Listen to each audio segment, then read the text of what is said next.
Hello all.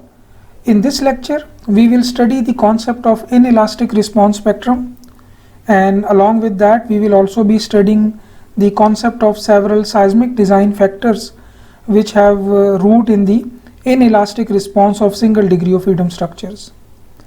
So let's start this discussion about the concept of inelastic response spectrum.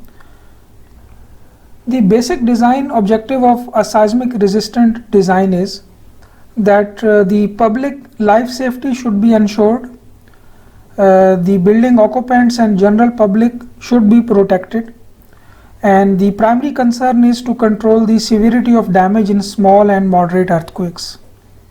The expected seismic performance of buildings in different earthquake cases is as follows. If you have a minor level of earthquake ground motion, the structure should have no damage at all. But if you have a moderate level of an earthquake or ground motion, the structure should not have any major structural damage, but possibly some non-structural damage may be allowed. So this is the expected desired performance from structure in case of these two levels of earthquakes. So the response of the structure under these two minor and moderate level ground motions should be elastic, or it should be lightly inelastic.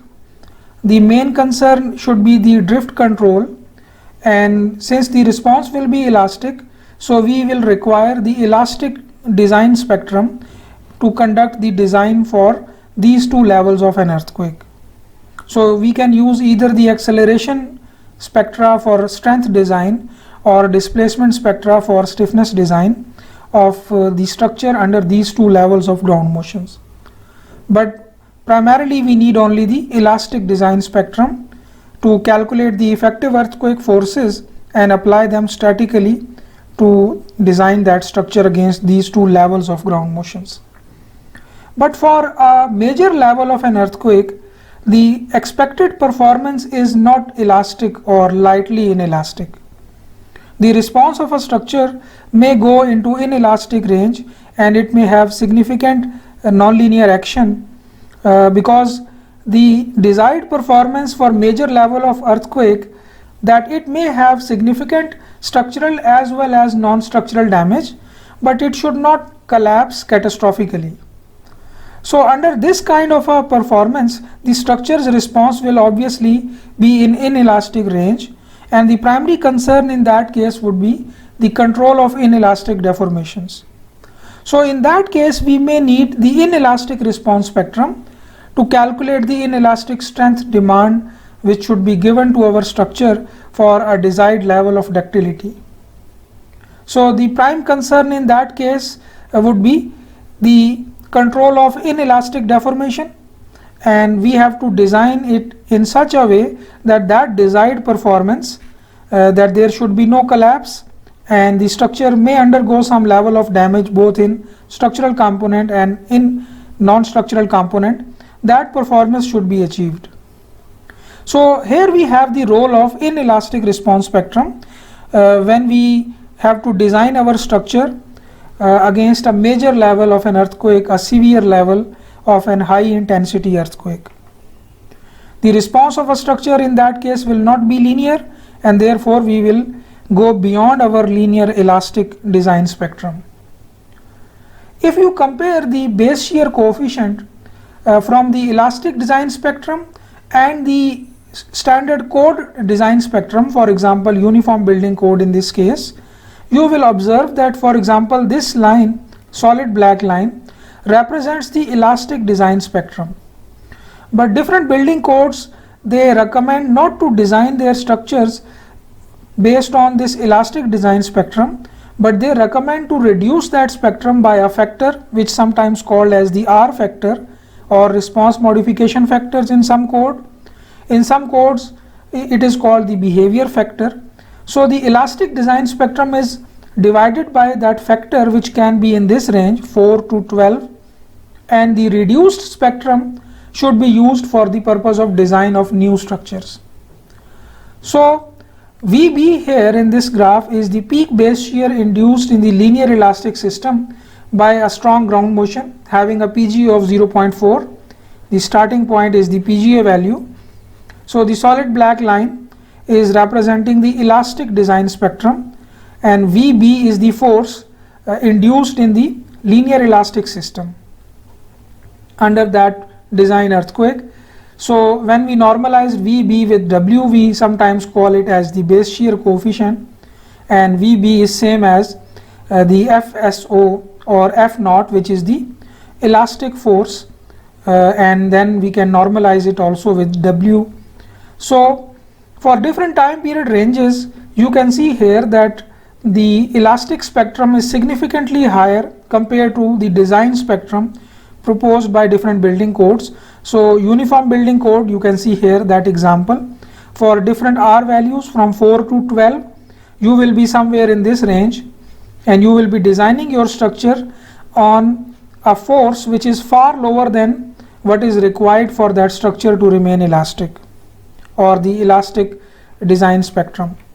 So most buildings are designed for base shear much smaller than the elastic base shear associated with the strongest shaking that can occur at the site. So that solid black line represents the strongest shaking that can occur at your site, but you are not going to design your structure based on this line. You will reduce it and you will design your structure or provide the base shear or capacity of the structure based on a base shear which is far lower than the elastic demand. So the buildings designed by the code forces will be deformed beyond the limit of linearly elastic behavior when subjected to ground motion represented by the 0.4 G design spectrum. So when the future design earthquake will occur, the structure which is designed on reduced forces is expected to go into nonlinear range. So the target, or you can say the requirement from the engineer, is to design that structure such that the damage is controlled to an acceptable degree. So the basic idea is that building codes recommend to design our structures not on the elastic force but a force far less than the elastic value, and then the structure is made ductile enough so that the damage or inelastic action is under control and is in the allowable range. So the design should be based on inelastic response spectrum because the structure is expected to undergo inelastic action if it is designed based on a reduced force. If the capacity of the structure is provided based on the reduced demand, then it is expected to undergo the inelastic range, and in that case we require the inelastic response spectrum concept to understand its dynamic response. So let's now first study the earthquake response of inelastic single degree of freedom systems, and from there we will go to the concept of inelastic response spectrum. The very first concept in this area is the force deformation relationships. During the earthquake, the structures will undergo oscillatory motion with reversal of deformation. So the earthquake excitation will be cyclic in nature. So the structure will be undergoing different levels of cyclic deformation.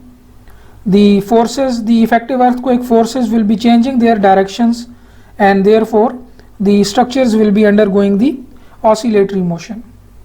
So the different experimental results from cyclic loading conditions indicate that the cyclic force deformation behavior of a structure depends on several factors, and the three primary factors is the structural material, whether the structure is made from concrete or steel, the type of structural members, whether it is a beam or a shear member or an axial member, and how the members are assigned into the structural system. So the overall configuration of the structure also. So in experiments, we try to mimic the lateral cyclic force by applying the push and pull cycles to our structure, and then record the force and deformation behavior at each step, and then understand that behavior to understand the response of our structure during the real earthquake dynamic excitation. These kind of experiments, which are sometimes called the lateral cyclic load tests, they result in the formulation of different force deformation behaviors of different elements.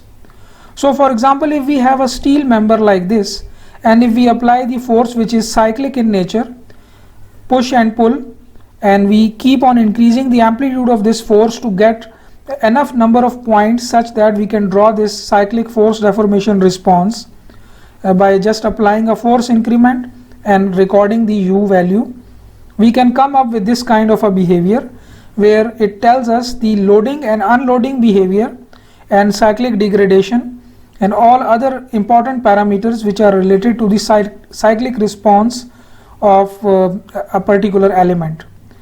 This cyclic response is also sometimes called as the hysteresis loop, and this can be developed under the cyclic deformation, and that hysteresis loop tells us the inelastic behavior under lateral cyclic forces. So here you can see that the hysteresis loop at a certain yield point, it changes and it becomes soft, and then when you unload it, it doesn't come back to its original position. It almost follows a stiffness which is same as the initial stiffness, and it has some residual deformation. On the other side also, it follows a nonlinear trend, and while unloading, it doesn't come back to the origin. It has some permanent deformation. As we increase the number of cycles, we can expect the cyclic degradation both in stiffness as well as in the strength. Similarly, another example, here you have a steel beam and the bending moment is applied in a cyclic manner, and for each increment the distortion, panel distortion, the rotation basically here at that particular point, which is represented here as theta, is recorded for each action of moment. So you can see here that this is the actual force deformation behavior, kind of a moment and corresponding distortion behavior, and it is an inelastic or nonlinear behavior. So this kind of a behavior is exhibited by a steel beam, and you can see that this should be considered while calculating the inelastic response of a structure which is having this kind of a behavior. Another example here is for RC structure. You can see here that the force is applied in a cyclic manner and the deformation is recorded here. So lateral force and lateral deformation will have this kind of a behavior, that initially there are very small residual displacements, but then as the overall level of drift is increasing, the residual deformation is also increasing. So there are a lot of useful insight information which can be you can say extracted from these experimental force deformation behavior. Another example of a masonry structure, you can see here it also have different hysteretic behavior, and that is a nonlinear behavior. So the typical force deformation hysteresis loops for concrete and masonry structural systems can be summarized in this manner. The simplest force deformation behavior or hysteretic behavior is the elastoplastic behavior. So it has just simple shape that it yield at a particular fixed point, which is the yield point, and then it becomes plastic, and it follows the same initial slope or stiffness while unloading, and then it also yield on the other direction and again follow the same initial stiffness, and it keeps on repeating that trend. This is the simplest possible cyclic behavior.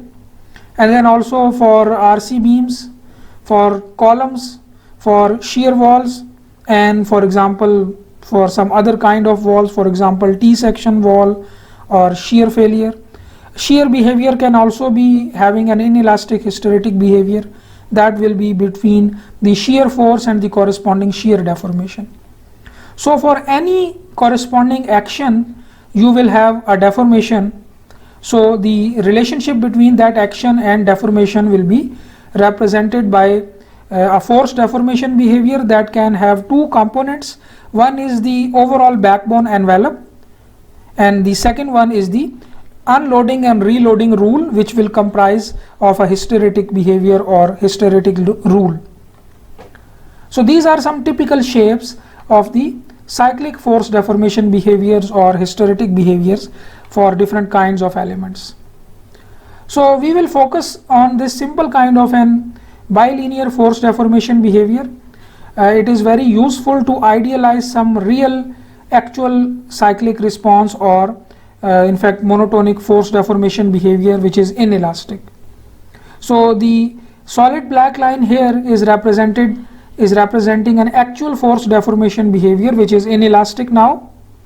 The relationship between Fs and U is now inelastic for this particular single degree of freedom system, and then you can see here that the behavior is inelastic. It doesn't have any well defined yield point, but if we can idealize that with two lines, this is called the bilinear idealization or elastoplastic idealization. So these dotted lines are representing the idealized force deformation behavior, the approximate behavior. They are generally set such that the area under the actual force deformation behavior, solid black line, and the area under the idealized force deformation behavior are equal, which basically resulted in this balancing these two areas. So if you can balance these two small areas, the overall, you can say the overall inelastic energy for both of the actual and idealized systems will be same. So the idealized force deformation behavior will have a well defined yield point, the intersection of these two lines. So let's call it Fy, and the corresponding deformation is Uy, and let's say that Um is the maximum deformation caused by a particular force. So Um is the maximum deformation, Uy is the yield deformation, Fy is the yield strength, and K is the stiffness in the elastic range. Obviously, for inelastic range, the stiffness will not be same. For a perfectly horizontal line, the K will become 0 in that plastic range, but for elastic range, the K will have the initial stiffness, the value of K. So if we understand this actual and elastoplastic idealization, we can also define some terms based on that. So for example, the first term is the ductility factor, the most important factor, and that is defined as the maximum deformation caused by a particular force or ground motion divided by the yield deformation. So if we have the actual full cyclic elastoplastic behavior in this manner, that the unloading stiffness is same as the initial loading stiffness, and the reloading is also same as the initial K value, and this will become the simplest model of inelastic behavior of simple structures under cyclic loading. Although it will not accurately represent concrete structures, but it is fair enough to represent steel structures with this kind of a behavior, because steel structures have a well defined yield point and they can be idealized, their behavior can be idealized by a bilinear elastoplastic idealization. So this mu factor, which is the ductility factor, which we have defined this way, Um over Uy, where Um is the maximum deformation achieved during a particular force or a cyclic force, and will be this one, and Uy will be the yield displacement. That ratio is commonly used as an index of seismic induced inelastic damage. So it is the index of damage also. It is also telling us the level of nonlinearity or the level of inelastic action experienced by a particular structure under a particular ground motion.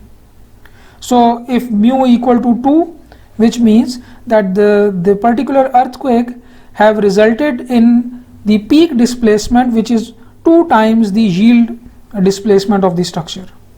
So obviously for mu equal to 10, you can expect a more level of damage and more level of inelasticity compared to mu equal to 2.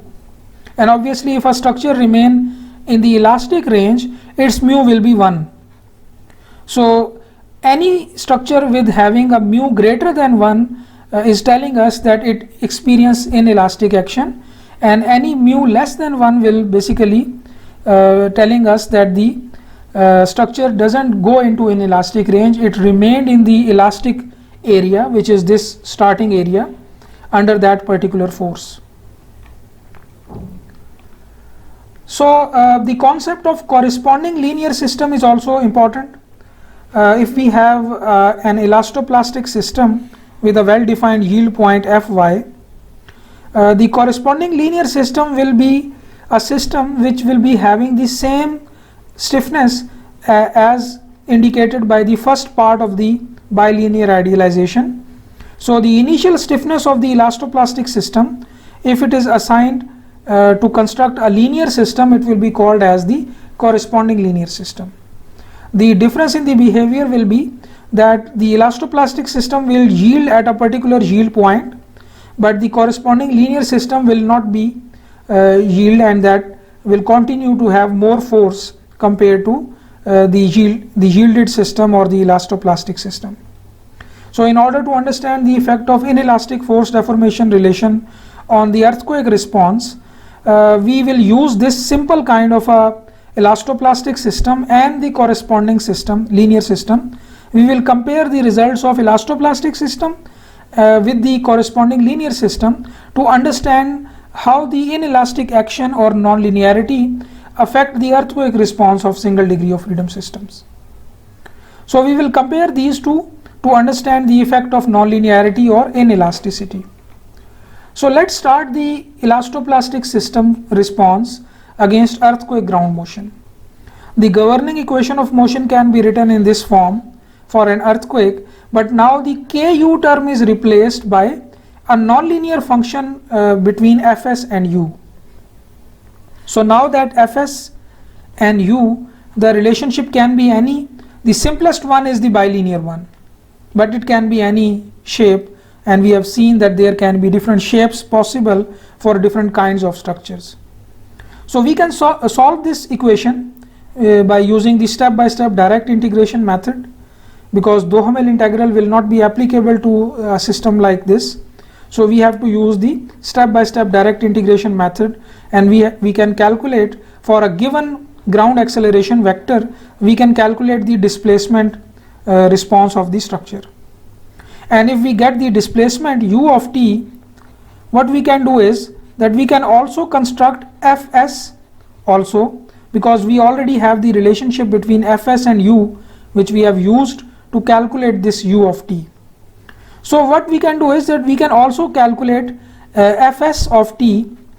What we can do that for each point of u, we can go to the hysteretic behavior or the force deformation behavior, and then we can pick the corresponding Fs. For all of those points of u which will be in the linear elastic range, the Fs will also be simply linear to the u. So point by point we can construct the Fs relationship also from the u behavior or u response which we have calculated. For all those points where the structure will be having a displacement more than this yield displacement, the Fs will be a constant number, and that will be this number, which is the Fy. So for low levels of ground motions, the system will behave like a linear elastic system, but for high level of ground motions, the structure will be having some time instances in which the displacement will be more than Uy, and therefore the structure will be experiencing the inelastic action or yielding. So for elastic range, the structure will have this frequency or this time period, but that will only be applicable in the elastic range. For inelastic range, the concept of natural frequency of the structure is not valid.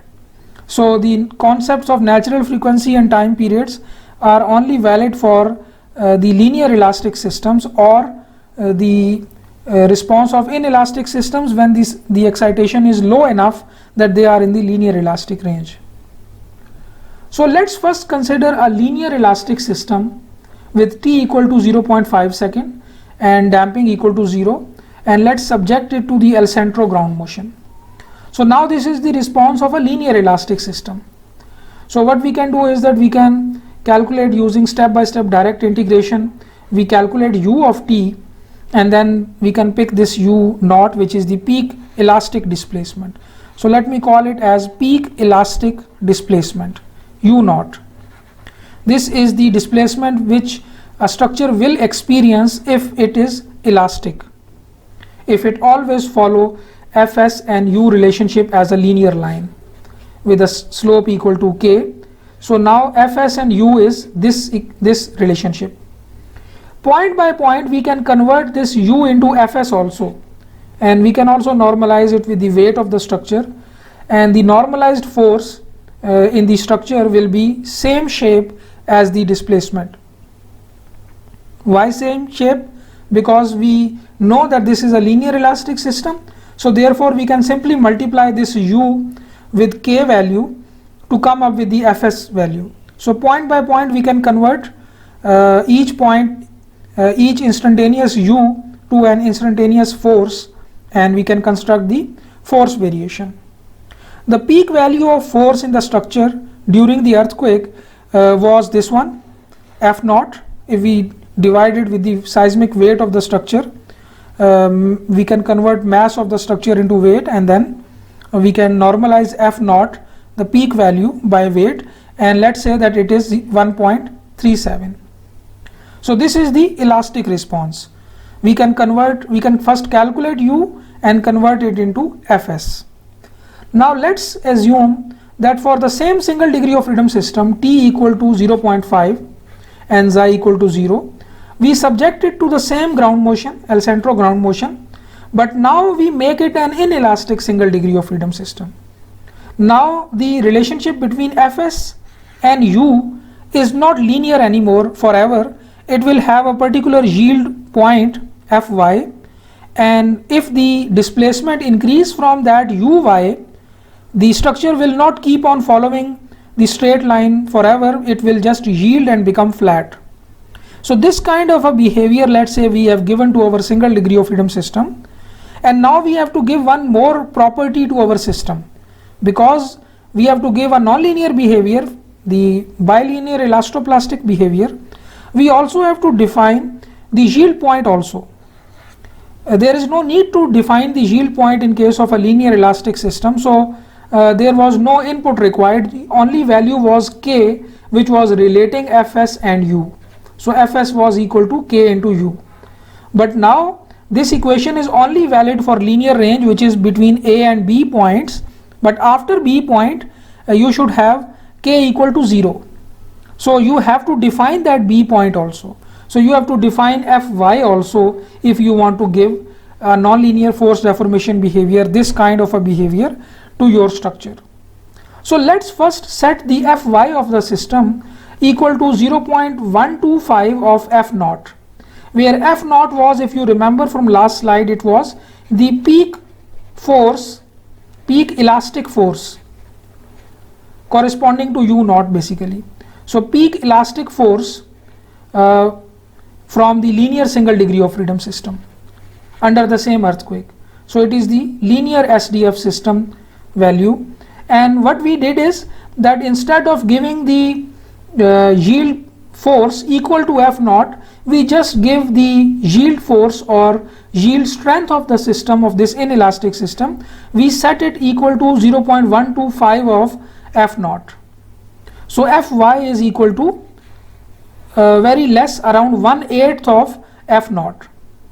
So we can see here that we will convert F naught is given already from the response of linear elastic system, and then 0.125 times that 1.37 W will result in 0.17 W. So which means that if we now convert this u of t, which is now inelastic u of t, calculated from the step-by-step direct integration method using this force deformation behavior, in that case we can also calculate the you can say point by point we can convert this u of t into fs of t, but now all those time instants where the displacement is more than this point b, basically uy, for all those time instants the fs will become a constant value, and that constant value will be equal to the yield point which we have given. So you can see here that we converted u of t into fs of t using this nonlinear force deformation behavior. So in between this is basically this force deformation behavior, and when we convert that, we see that whenever the force increase from the yield force, basically it becomes constant. it becomes constant because it cannot be more than this B point.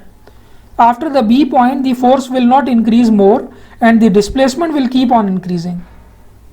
So you can see here this point B and C, the point B and C in the displacement, B point represents the yield displacement. So whenever the displacement is more than B point, the structure will yield and the Fs will become constant.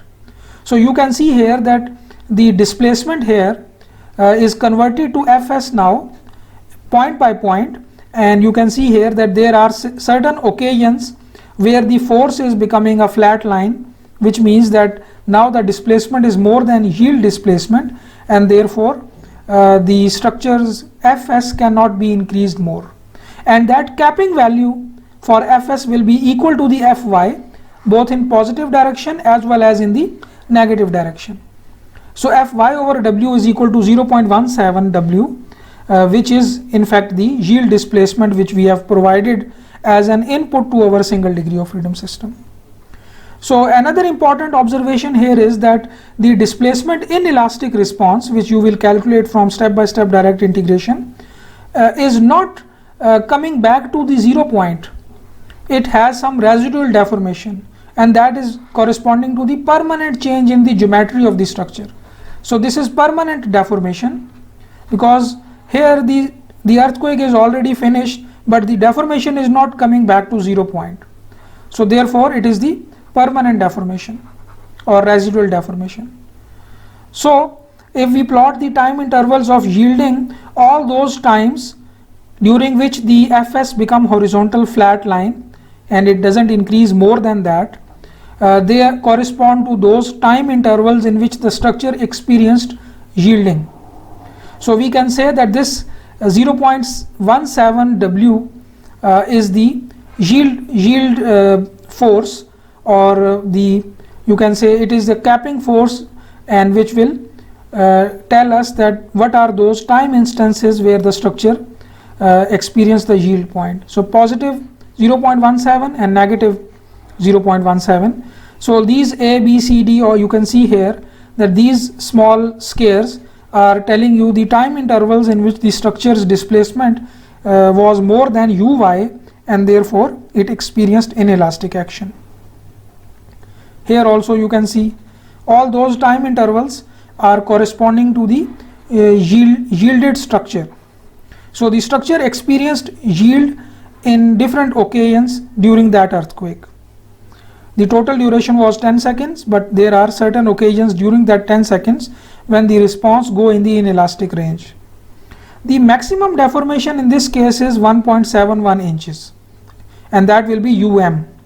You can divide this with this Uy to calculate the ductility of your structure under this particular earthquake. Now let's repeat that exercise for different levels of yield strengths. So here in the figure A, you have Fy set equal to F0, and Fy equal to F0 means that the structure will remain elastic in the whole earthquake and it will not go into nonlinear range, because F0 is the peak elastic force. So it's peak elastic force. It is the force which the structure is going to experience if it remain elastic. We have calculated it from the response of corresponding elastic single degree of freedom system. So if we set the Fy equal to F0, the structure will not yield during all the time intervals. So the response will basically represent same as the elastic response. So Fy equal to F0 case is the elastic response. There is no yielding in that. But if we set the Fy as half of F0 for an elastoplastic system now, in that case the displacement will be different. And now you here see that Up was 0, but here Up is 0.17 inches. So there is some permanent deformation now when we set Fy lower than what is required to remain elastic.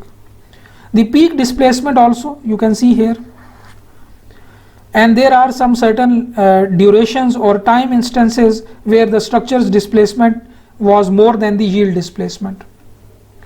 Similarly, see another example where I give Fy equal to 1/4 of the F naught for the elastoplastic system. So the yield strength is now reduced further. It is now 1/4 of the strength required for the structure to remain elastic.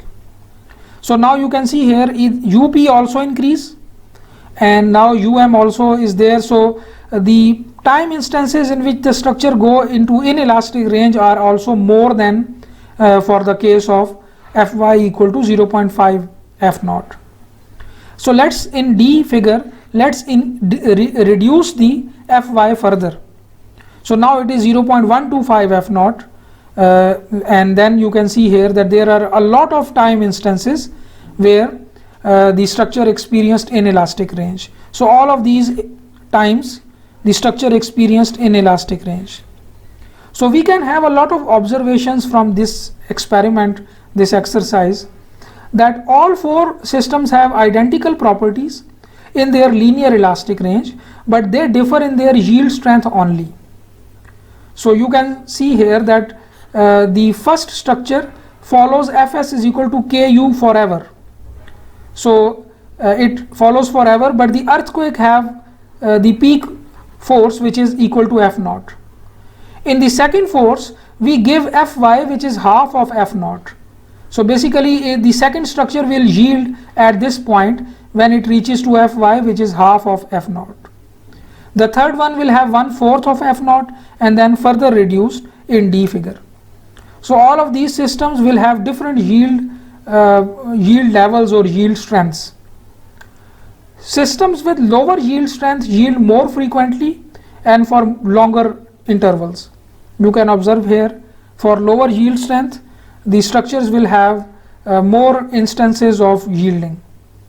With more yielding, the permanent deformation UP of the structure also is increasing. So as we are reducing the yield strength, the UP is also increasing. So here you have 1.13 inch. The structure is not coming back to the same original position after the earthquake is finished.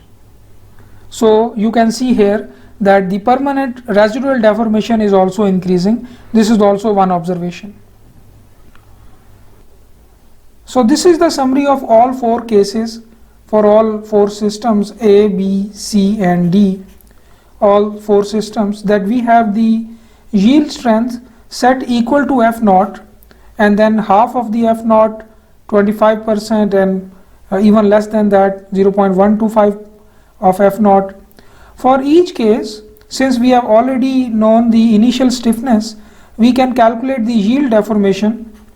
This can be checked from also the elastoplastic behavior which is assigned to each of the single degree of freedom systems, and then maximum deformation experienced during a particular earthquake, and then we can divide this maximum deformation with the yield deformation to calculate the ductility factor for each of the system.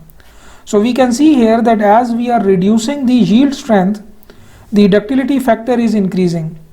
For a system which remain elastic or for which the yield strength is equal to F naught, the ductility factor is equal to 1. So for each system, the computed ductility mu is the ductility demand imposed on the elastoplastic system by an earthquake or by that particular ground motion. So you can think of this ductility factor as a demand imposed on the system by the seismic loading or from the ground motion. So the structure should be able to develop that ductility, or it should be ductile enough to have a capacity of the ductility more than this demand. So the system should be designed such that its ductility capacity, that is its ability to safely deform beyond the elastic limit, that capacity should exceed the ductility demand which is imposed by that earthquake. So if we reduce the yield strength, the ductility factor or ductility demand increase. So for system which are given with lower capacities, lower strength capacities, those should be designed such that their ductility should be their ductility capacity should be higher, so that it exceeds the ductility demand. So the bottom line is that if we reduce the yield strength, it will result in an increase in the ductility demand. So let's quickly define a new factor, which is the normalized yield strength, and that is defined as the yield strength divided by F naught. And obviously what we were doing in last slide was that we were setting Fy equal to different factors of F naught, first equal to F naught, then 0.5, then 0.25. So this normalized value Fy over F naught can be described as or defined as the normalized yield strength or normalized yield strength factor sometimes, and that will obviously be equal to Uy over U naught also, because the initial stiffness will be relating in both of the cases, in both of cases of Fy and F naught. The initial stiffness in both cases will be K. So the normalized yield strength factor will also be a ratio between yield displacement and the peak elastic displacement. The reciprocal of this Fy bar can also be defined, the yield strength reduction factor Ry, and that is equal to F naught over Fy, where F naught is the peak elastic force or the peak elastic demand, and Fy is the yield strength. So Ry is equal to 1 for linear elastic systems. Obviously F naught will be, Fy will be equal to F naught, and for greater Ry greater than 1, it will imply that the system is not strong enough to remain elastic during the ground motion. So for Ry equal to 2, we mean that Fy is half of F naught. So Fy is equal to 0.5 of F naught. So obviously such a system will go in inelastic range and it will yield, and such a system will deform into the nonlinear response. So this Ry is the reciprocal of Fy prime, and it is also sometimes referred to as the yield strength reduction factor. So it is a factor that Ry is showing how many times this Fy is less compared to F naught. So mu we already know, it is the ductility ratio, U maximum over Uy.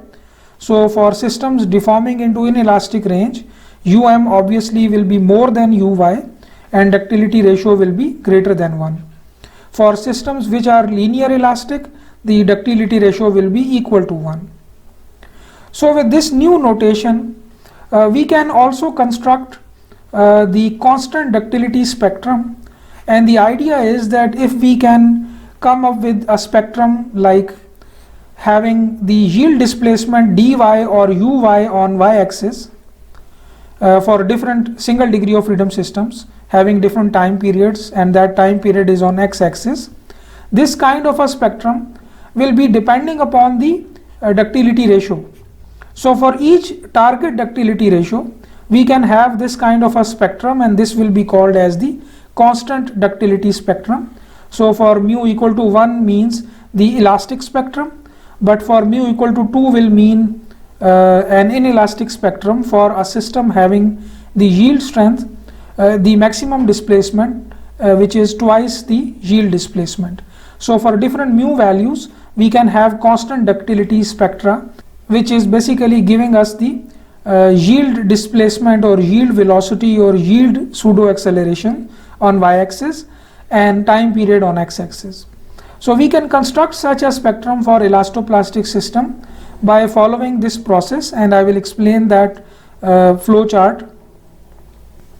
So we can start by numerically defining the ground acceleration vector. So this is the ground motion. Then we select the first set of Tn and Xi, which is the time period of a system and the damping ratio of the system. We first solve the corresponding linear system using either the Duhamel integral or using step-by-step direct integration, and we get U naught, which is the peak elastic displacement. So this U naught is peak elastic displacement. This is we did it for elastic displacement.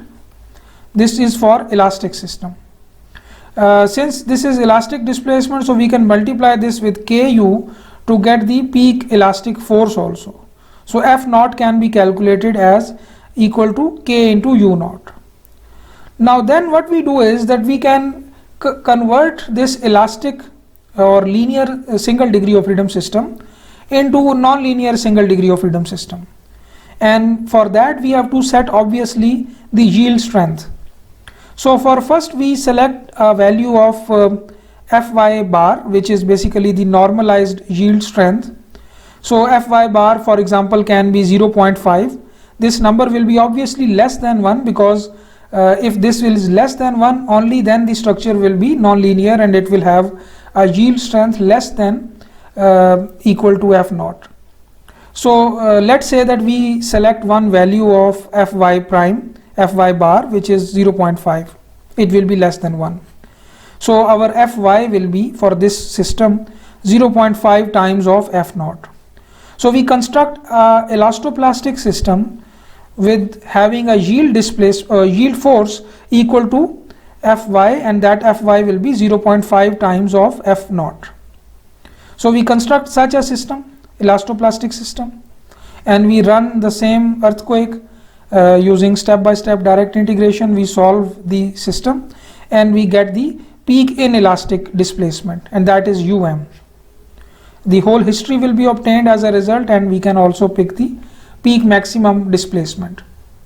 Then using that peak maximum displacement, and we already know the Uy, because if I go back here, you know already that the Uy of the system can be calculated like this, because Fy is given, the initial stiffness K is known already. It is known already because we have already have a time period. So time period is the function of mass and stiffness. So mass and stiffness are known from the structure side, and hence the time period is known, and we started with a particular time period. So basically we started with a particular known K value. So if K and Fy are known, we can calculate Uy from here. So Uy will be basically equal to Fy over K. So Uy is known for one inelastic, in fact the first inelastic or elastoplastic system. So if Uy is known, we can divide this for that particular elastoplastic system with Uy to calculate the mu value or the ductility ratio, just like we did it for the 4 cases of inelastic or elastoplastic single degree of freedom systems. So we calculated the factor mu for one particular inelastic system, and that particular inelastic system was having a particular Fy. So we can repeat the Fy, we can change Fy to different numbers. For example, first we set it equal to 0.5 F naught. We can repeat it with 0.6 or 0.7 or 0.4. We calculate sufficient number of data points, and the corresponding ductility for each case we can also calculate. Similarly, we can also change the initial time period also. If I go back, so we can also change the initial time period of the system and repeat that process to generate a big database of time periods, the initial time periods, and then for each time period we can have different values of Fy of the corresponding elastoplastic systems. So for each time period we have different Fy, and each Fy will give us a different ductility factor, and that will be the result of the application of that ground motion to an elastoplastic system having a particular Fy. So ultimately we will be having a big database of different initial time periods, and then Fy values, and then the corresponding ductility ratios. So when we have sufficient data points, what we can do is that we specify a particular ductility value of interest to construct the constant ductility spectrum for one given ductility ratio, because in this data points which we will be getting by this repeating exercise, the ductility ratios will be any numbers. They will be, for example, for this case you can see here that I have ductility demand plotted on y-axis, and for natural time period is on x-axis. And for different structures, for example, for a single degree of freedom system having the elastic initial time period of 0.5 seconds, I can set different values of Fy, and each will give me a different ductility demand or a different mu factor. So if I set F naught equal to Fy, so the ductility ratio will be obviously equal to 1. There will be no level of inelasticity. If I set Fy equal to 0.5 F naught, the calculated or the resulting ductility will be 1.44. Similarly, for Fy equal to 25% of F naught, in that case it will be 3.11, and if Fy is around 1/8 of F naught, then we will have 7.36 as the ductility. So I am reducing Fy. In fact, I am basically changing Fy prime, which is the ratio of Fy over F naught. So by changing Fy prime, I am getting these ductility ratios. So, and then we can also change the initial time period to another number and get all those points, and ultimately we can connect all the points having the same level of Fy, in fact Fy over F naught ratio, and then we can plot this kind of a spectrum. So it is a ductility demand spectrum, that it is telling you the ductility values for different levels of Fy or the yield strengths, and for different initial time periods. We can also convert it into a constant ductility spectra also, in which what we can do is that if we select a particular value of mu, and for that particular value of mu I can calculate the Fy bar or the normalized yield strength value from the obtained nonlinear relation between Fy bar and mu. So you can see here that these kind of database, which will be giving you for different Fy bar, it will be giving you different mu values, and for different time periods the process is repeated. So for a particular target mu value, you can also calculate or check from the database, you can check the corresponding Fy bar, and that Fy bar can be multiplied by u naught to calculate the yield displacement for each single degree of freedom system, and basically that will be corresponding to a particular mu value of interest. So I repeat again that you select one mu value, let's say 2, and for 2 mu equal to 2, you select the Fy prime or Fy bar from this kind of a relationship, which is between the yield strength factor, normalized yield strength, and ductility ratio. So if for example you have mu equal to 2 as your ductility of interest, then you will be basically targeting a curve which is between 1.44 and 3.11, and that will be somewhere in between that. So you will be having a relationship between the ductility demand and the normalized yield strength factor. So for a target ductility, you can pick the normalized yield strength factor Fy bar, and that can be converted to Uy for each system, for each single degree of freedom system, because Fy prime is basically Fy bar is equal to basically Uy over u naught. It is equal to Fy over F naught, but also equal to Uy over u naught.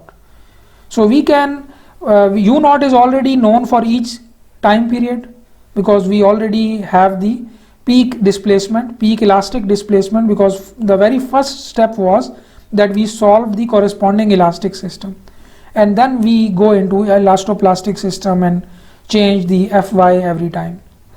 So u naught is known already for each system. So we can simply multiply Fy prime with u naught to get the Uy for each system, and ultimately we can calculate a plot between Uy and time period. So this plot will be for a constant value of ductility ratio, let's say mu equal to 2. We can repeat the process. For mu equal to 3, we go to the database which we have constructed by running the single degree of freedom systems in elastic ones and the corresponding elastic.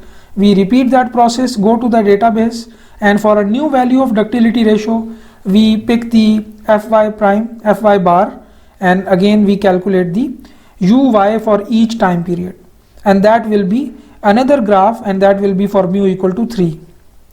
So this kind of a spectrum, which is basically giving us the yield displacement as a function of time period, that is called the inelastic spectrum or constant ductility inelastic spectrum. This case, the inelastic behavior which we have assumed is elastoplastic system, but if we change that elastoplastic behavior to any other kind of nonlinear force deformation behavior, the shape of that inelastic spectrum will be different.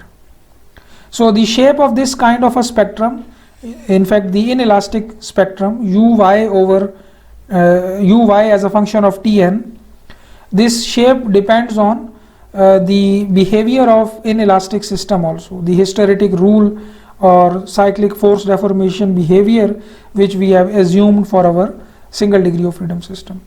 So this is for elastoplastic. If we multiply this uy with k, we calculate fy, and k can also be written as m into omega square, and then we know that omega square into uy will be equal to ay. This is the yield pseudo acceleration, and that can be multiplied with m to get fy. So this yield pseudo acceleration can also be calculated once we have uy, because omega is already known. So if we have uy, we can multiply it with omega once to calculate vy, the yield pseudo velocity, and also omega square into uy will be yield pseudo acceleration. So in fact we can calculate all three inelastic spectra once we get the displacement in elastic spectra. So we repeat that process for different values of ductility ratio, and we come up with the inelastic spectra for different levels of inelasticity or different levels of nonlinear action as indicated by the mu value. So let me just quickly explain some more important points about this, that the ductility demand for elastoplastic spectrum due to one example is El Centro earthquake for different levels of fy is shown here. Fy equal to f naught, then half of f naught, then 25%, or then even 12.5% of f naught. So this graph will be the result of that repeated process which we have just explained in the flow chart, that you first solve the corresponding elastic system, you calculate u naught and f naught, then you convert that elastic system or replace that elastic system with an elastoplastic system with different levels of fy, starting from equal to f naught up to a very low number. So for each fy you will be getting a different level of ductility. So for example, for 0.5 second of initial time period, for each fy you are getting a different level of ductility ratio, and the general trend is that if you increase the fy, the ductility ratio will reduce. For lower values of fy, the ductility ratio will increase. So it means that either you design your structure for a high level of fy and then your ductility demand will be lower, or you make your structure very ductile and then you will be allowed to design them for low levels of yield strength. So you can observe here from this kind of a relationship that for systems with long natural periods, the ductility demand mu is equal to f naught over fy, and that is equal to basically equal to ry. So here you can see that for very long time periods in this range, the lines, all of the lines converge to the mu value equal to f naught over fy. So here you can see that f naught over fy is almost 2, and the ductility ratio is also around 2 here, you can see. Similarly here you have the ductility ratio of around 4, you can see here this number is 4, and similarly here you have around 8, because f naught over fy will be 8. But on the other hand, you can see that for systems having short natural periods, the ductility demand is very high. It is far more than this ratio. far more than that.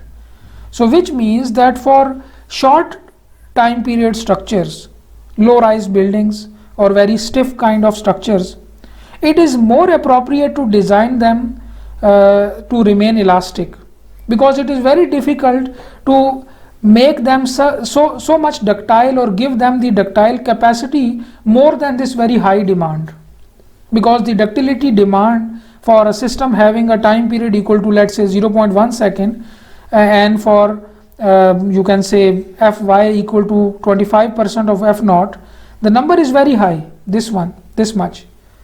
So for short time period structures, it is more appropriate for them to design to remain elastic, because the high ductility demand cannot be met in this case.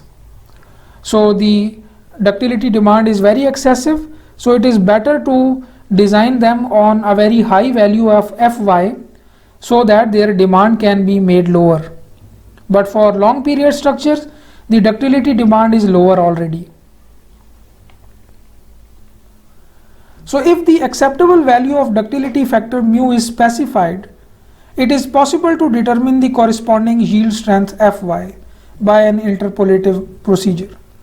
Let's say that I want to design my structure for a particular ductility ratio which is specified, and that ductility ratio is, let's say, 2. So from a relationship like this, which we have developed by a repeated process from that particular flow chart, for corresponding to ductility ratio of 2, I can come up with what Fy or what yield strength is required to have a ductility demand equal to mu equal to 2. So for example, if I have an initial time period which is, let's say, 1 seconds, so I can go from 1 second and then ductility equal to 2, and then I can come up with what Fy should be required so that the ductility demand and capacity are same, and that number is 2. So if I know that mu is my desired ductility level, then I can come up with the, because you know all of these curves will be available for different values of Fy, so by interpolation I can come up with the required Fy. So which means that mu is defined and required Fy can be calculated. So this Fy can be considered as the yield strength demand for the desired ductility factor mu. So if I know that my structure is that much ductile that it has a ductility capacity of 2, then the corresponding Fy should be considered as the yield strength demand. So this is the demand imposed by the particular ground motion, that this much strength should be provided to our structure, because in that case it will be able to successfully develop a ductility capacity equal to the ductility demand, and that will be 2. So now for a given ductility factor we can also calculate Fy. So the summary is that Fy and mu, they are interconvertible, and there can be a nonlinear relationship between them, and that relationship can be, one of the example is represented here in this figure for one particular earthquake. This is the constant ductility spectrum. That what we did now is that we from the same database of different Fy and the resulting mu values, what we did is that now we select a particular ductility value, and for that particular value we calculated Fy and then plotted against the natural time period for each single degree of freedom system. So now we can have another meaning from the same data, that now as we can see that the ductility is increasing, the Fy is reducing. So we can make a structure more ductile, and then its yield strength demand will reduce. Similarly here the same observation can be observed from the last representation of the same data also, that if you want to make if your structure is more ductile, in that case you are allowed to design it on a low yield strength. But if your structure is not much ductile, the ductility level is less, the factor is less, then you have to provide more yield strength and make it more stronger or give more capacity.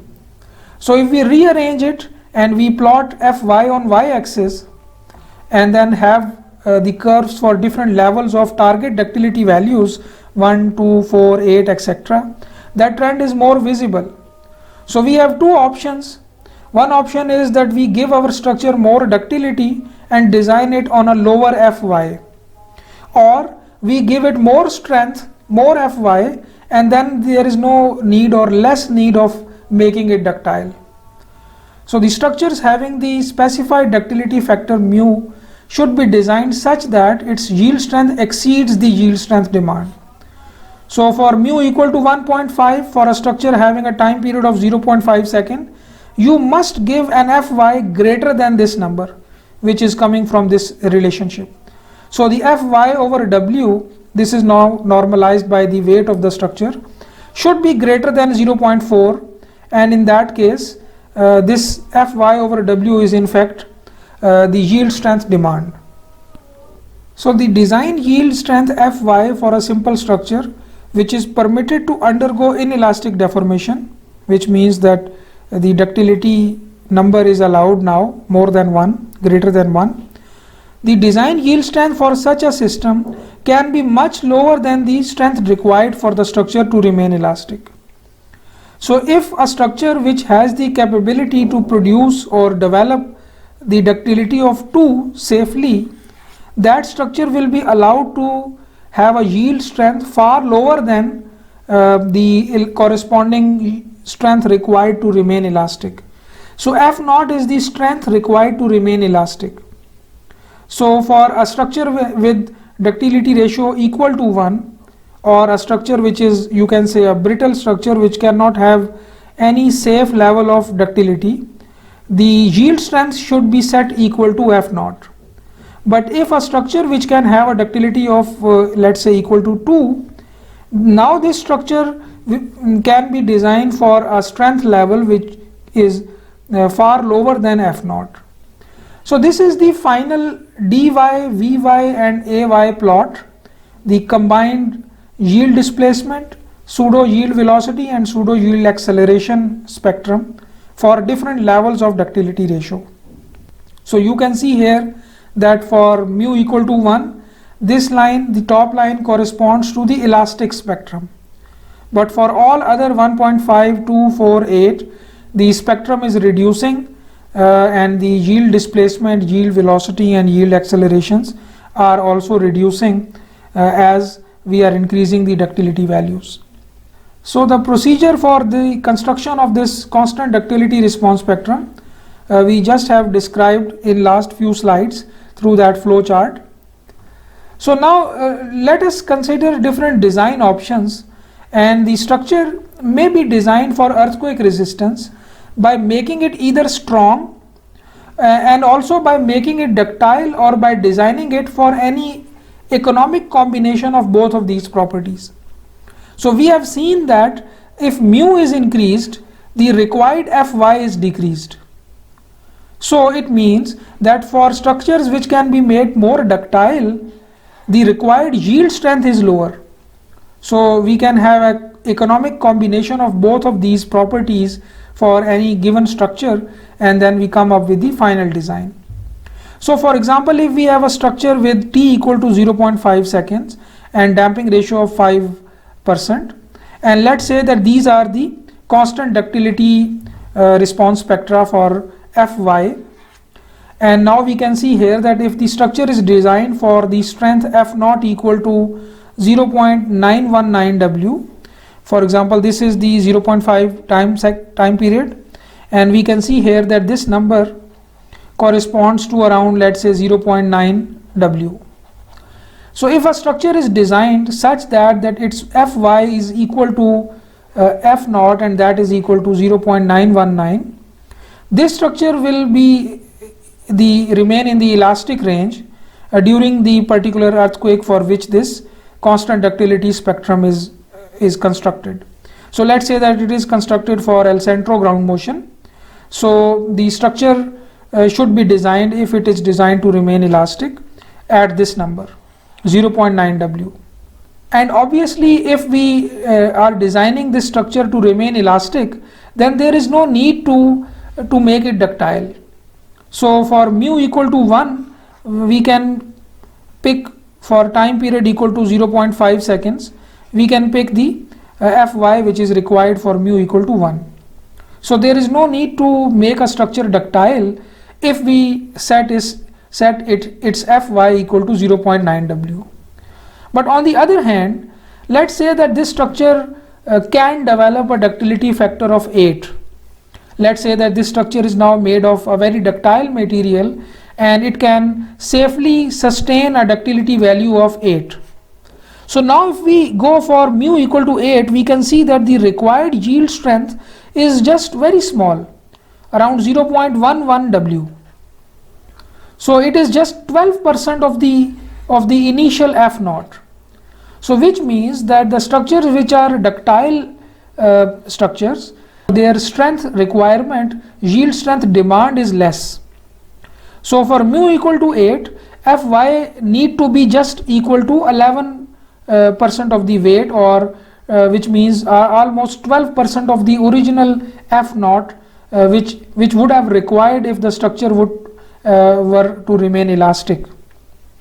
Or we can have any other economic combination of the ductility and the required yield strength also. For example, if the structure have the capacity to develop a ductility of equal to 2, in that case we can design it for this Fy, and that is around 37% of the original F naught.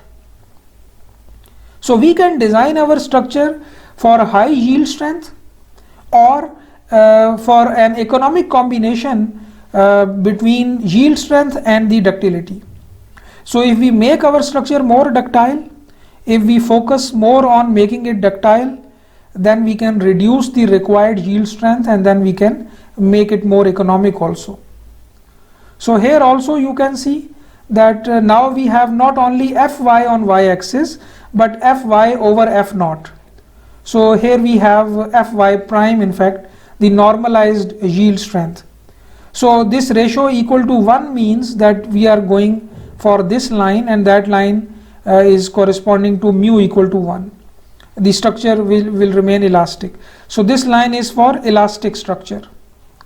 But if a structure have the capacity to develop mu equal to 2, in that case the Fy over F naught reduce from 1, it reduced to around 0.5 or even less than that.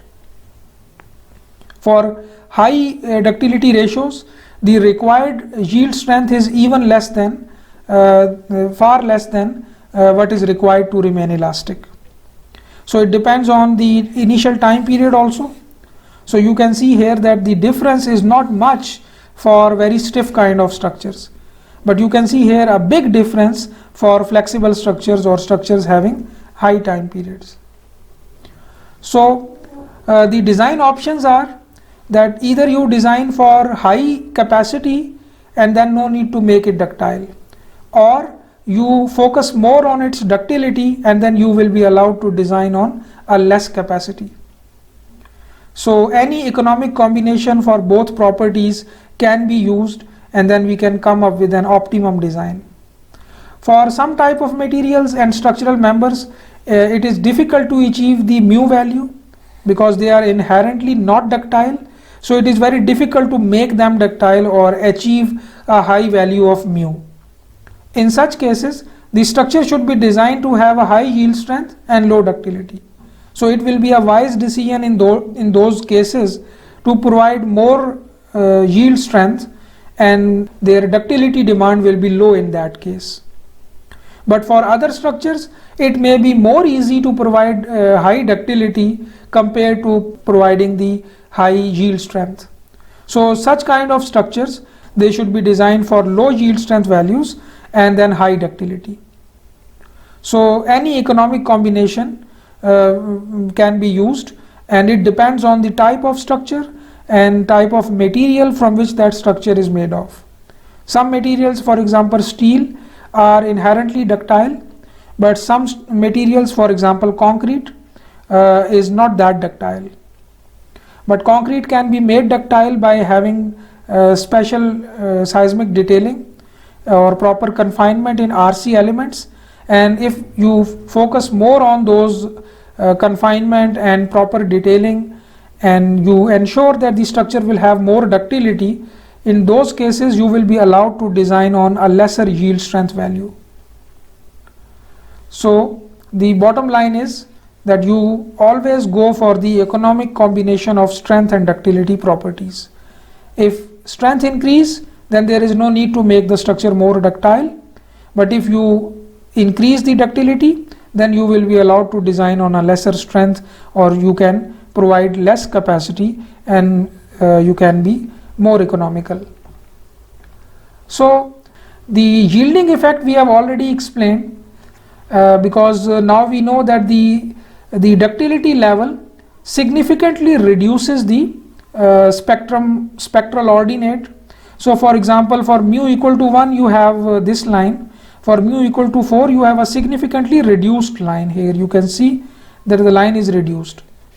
So the demand is reduced if the structure is allowed to have more ductility. The effect of damping is also similar, but not that significant.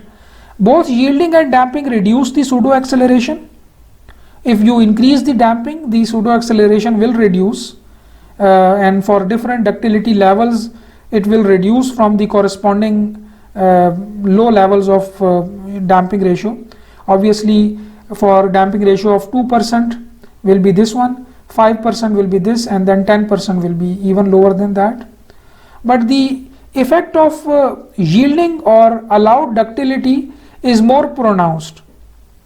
So damping is in general not as effective in reducing the demands as the yielding. So provision of ductility is more important in reducing the force demands compared to the provision of more damping.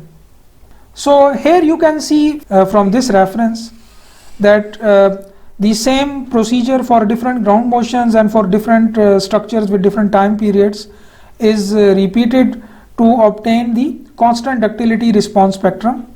And in this particular reference, the 144 number of ground motions are used, and the single degree of freedom systems are modeled with the simple bilinear hysteretic behavior, and the 3% of post yielding stiffness is also used.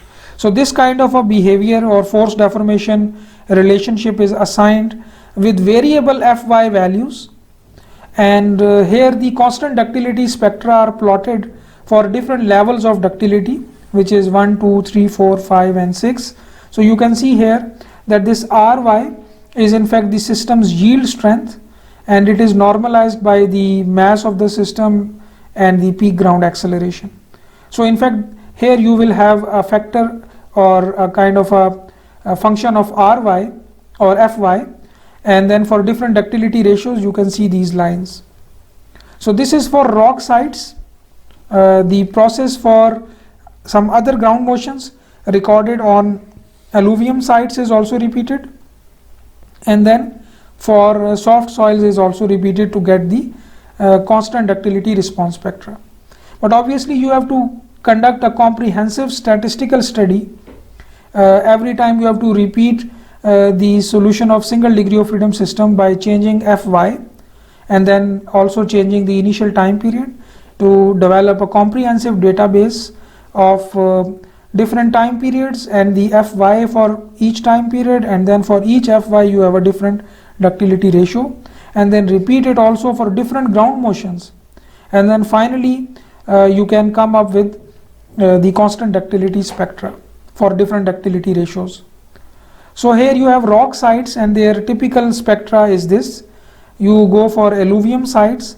For soft soils, this particular reference indicates that the spectral ordinate is sensitive to not only the time period but T over Tg, where Tg is the predominant time period of the ground motion.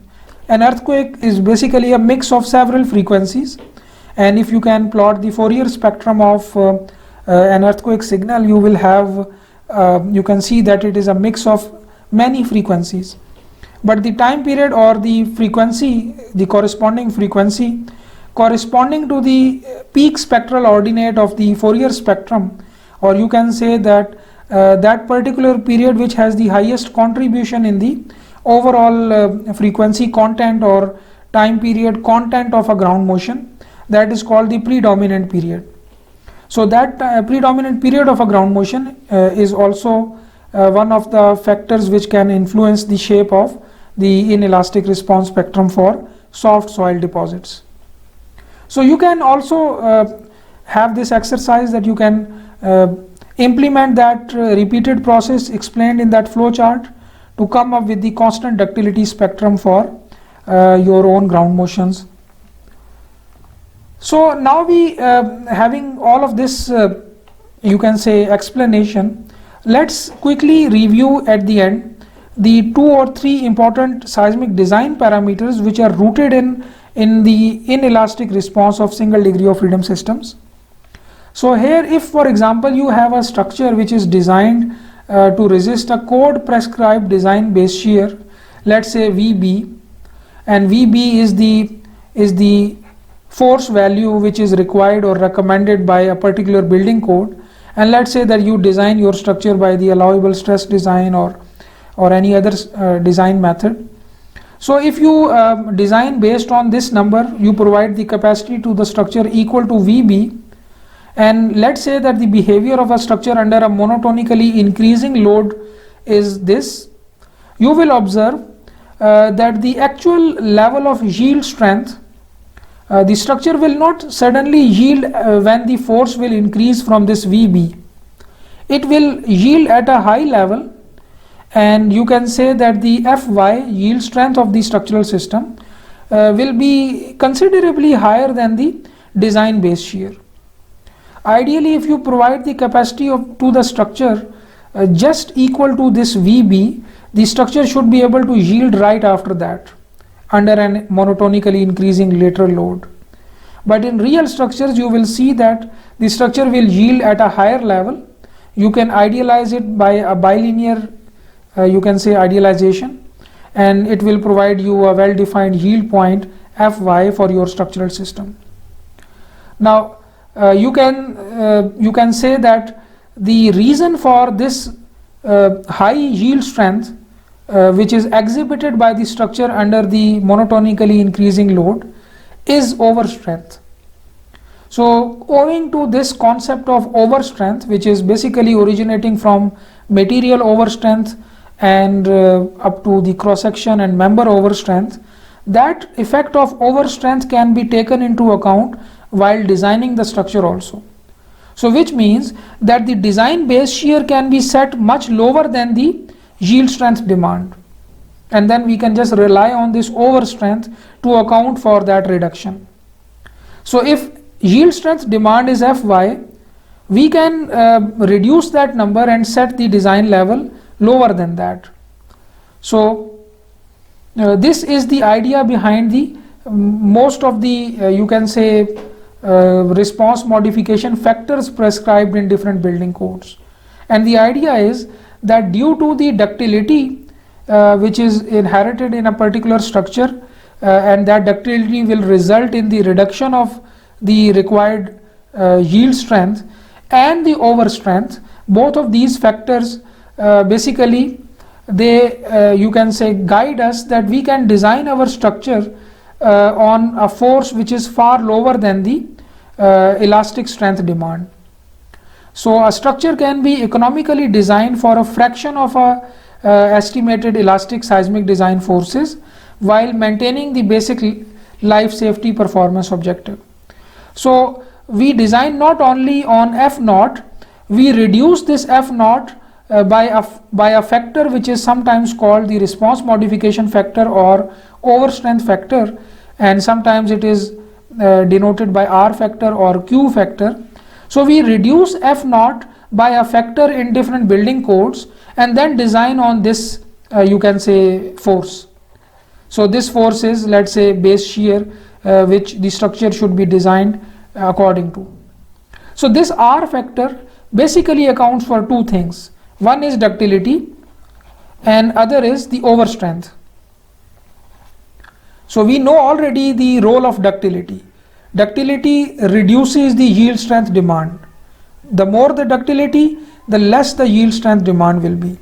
And the second factor is overstrength, because we know that material overstrength will result in a significantly higher, you can say, actual yield point compared to what is anticipated or what is used in the calculations. So what we can do is that both of these factors, which are helpful for us, they will help us in reducing the elastic force. This is the peak elastic force coming from the elastic spectrum. So we can just simply reduce it with a factor which account for these two effects, and based on that reduced force we can design our structure. So that's how we can achieve economy also, by just designing our structure for a force which is just equal to fraction of the original peak elastic force. And since this F naught can be calculated using the elastic design spectrum, so there is no need to perform the inelastic analysis. So we can simply perform the linear elastic analysis and reduce the forces by this factor, and then we get directly an estimate of the required yield strength. So this VB is the design force. This is the force which should be used for the design of elements. So only linear elastic static analysis is needed for most building design, because you need to only have this F naught, and then you can reduce it by the code prescribed factor. R factor can be traced back to a K factor, which for the first time having its presence in this first edition of the Blue Book from the Structural Engineering Association of California, and then it evolved, and finally we get the R factor, which is still in our current building codes. So for example, in Uniform Building Code, the base shear, the design base shear is calculated using this expression, and if you see this one, whole of this thing is in fact the elastic strength demand. It is just equal to F naught, and it is required to be reduced by a factor RW, and then the design numbers can be calculated. That RW can be from 4 to 12. So for different R values, if you have this design spectrum, this is the elastic design spectrum, and that is the basically corresponding to mu equal to 1, the elastic design demand. And then if we apply the R factor, we will be in this range, corresponding to R equal to 4 to 12, you will be in this range for different time periods. So basically your structure, this is the strength required to remain elastic, and we are not giving the structure that strength, we are giving it a strength which is far lower than that, because of two properties, two useful properties. One is ductility ratio or ductility of the structure, and other is the overstrength. So in order to account for that overstrength and ductility, we have to reduce this elastic demand to a lower number. So the structure's design will be more economical. Obviously the guidelines in different building codes relate the RW with the ductility, inherent ductility of different structural systems.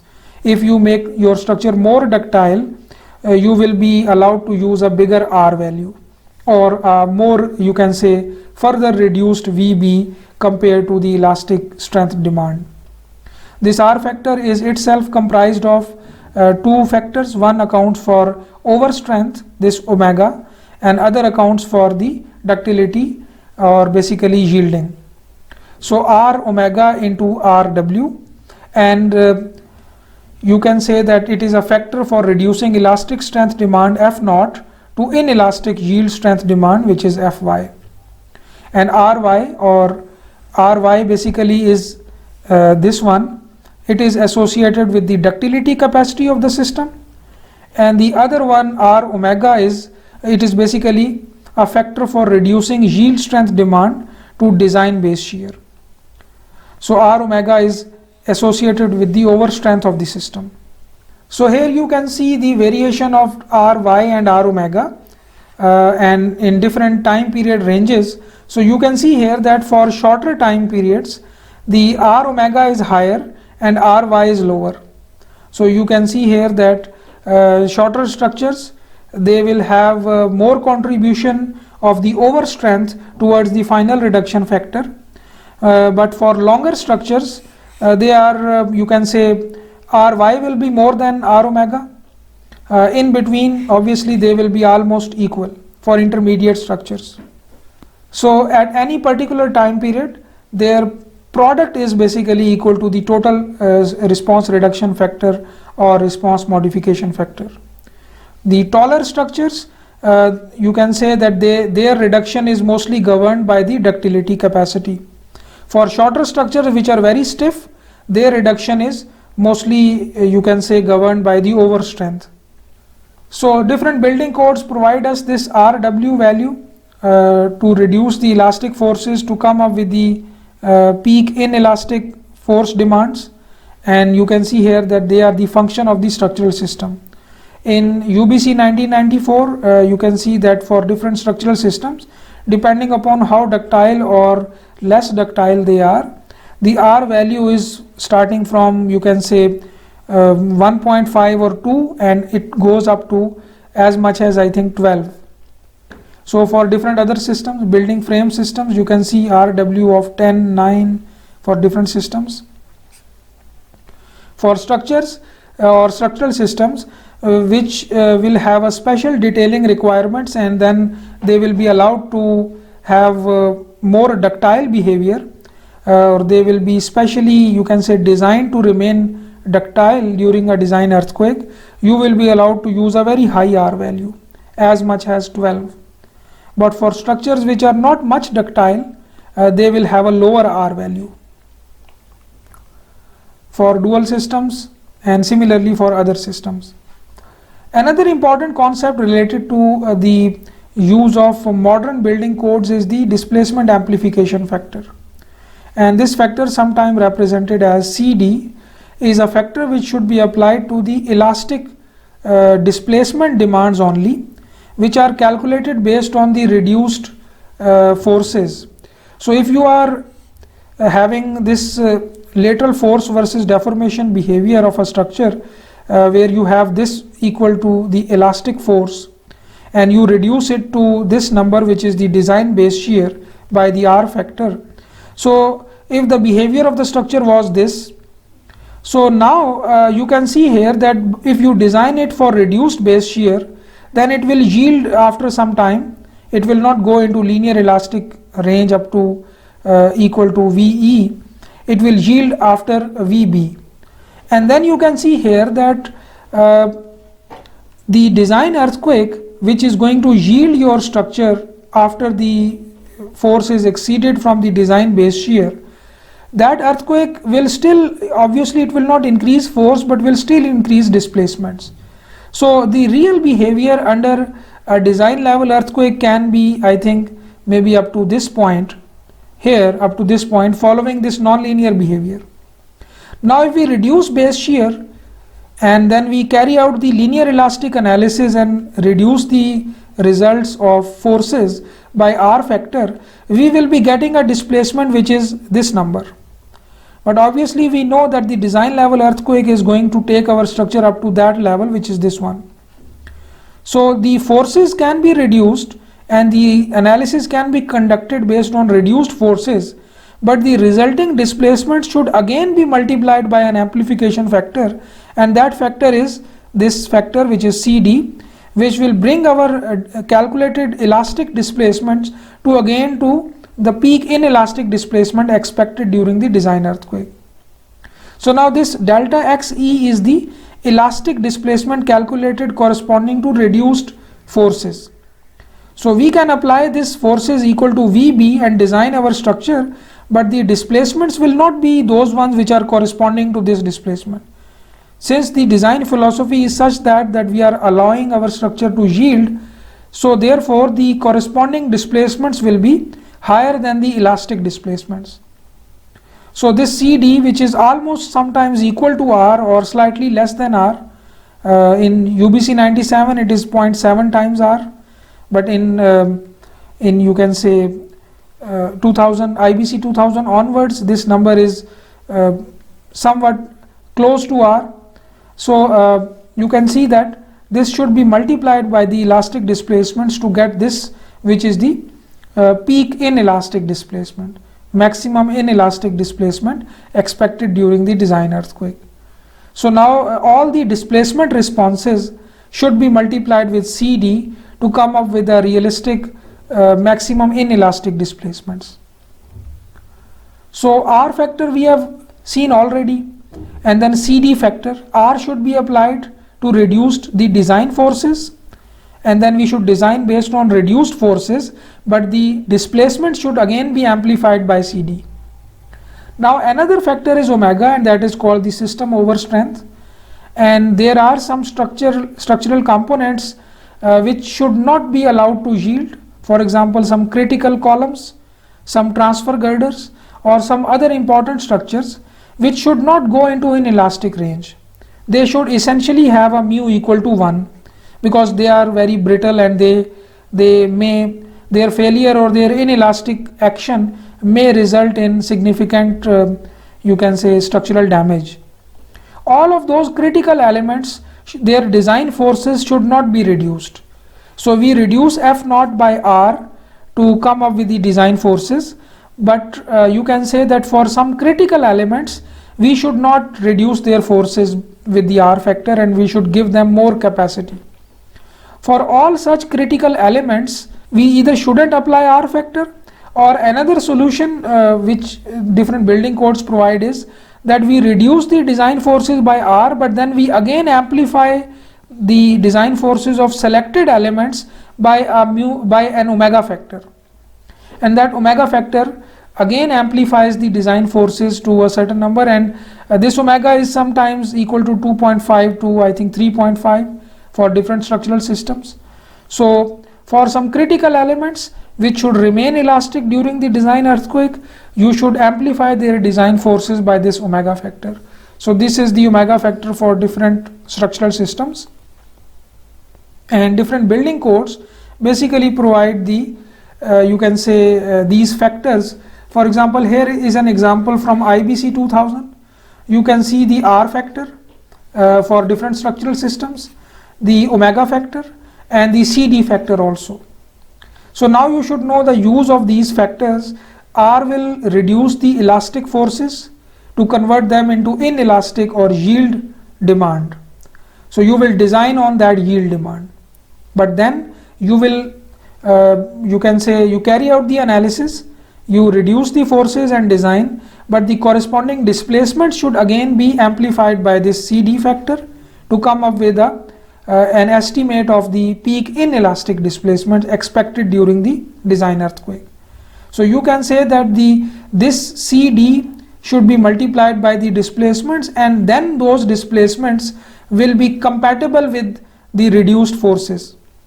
So the reduced forces, the design against reduced forces, will produce those peak inelastic displacements, which will be CD times the elastic displacements. And then for some critical elements, you are allowed to use an overstrength factor of 2.5 or 3, so that those critical elements should not have any yield or any ductility or any, you can say, inelastic action under the design earthquake. So for different structural systems, you will have these 3 factors, and you can also see some of the limits which are prescribed on building heights and all other things. So with this I will end this session here, and then I will see you in some of the next topic. Till then, stay safe and thank you.